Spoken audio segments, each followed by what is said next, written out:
আসসালামু আলাইকুম। ১৬ মে ২০২৪ আজকের দিনের প্রধান সংবাদ।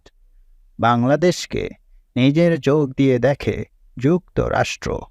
ডোনাল্ড লু আস্থা, পুনর্গঠন ও দুর্নীতির বিরুদ্ধে লড়াইয়ের বার্তা দিয়ে ঢাকা ছাড়লেন ডোনাল্ড লু। আসছে ২৪-২৫ বাজেটে শিক্ষা স্বাস্থ্যের বরাদ্দ তুলনামূলক কম। ২০১৯-২৩ সালে ঢাকায় ডেঙ্গু রোগী বেশি ছিল। ঢাকা দক্ষিণ সিটি মেয়র।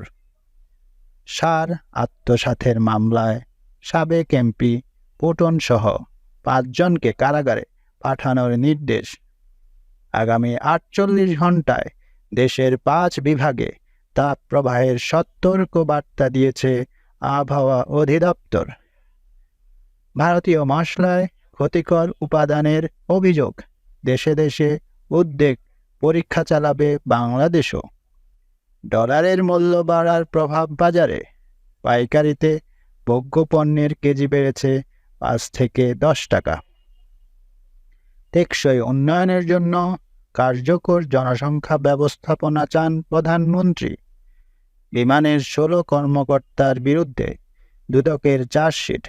আজ এখানে শেষ করছি। সাবস্ক্রাইব করে আমাদের সাথেই থাকবেন। ধন্যবাদ। বাংলাদেশ।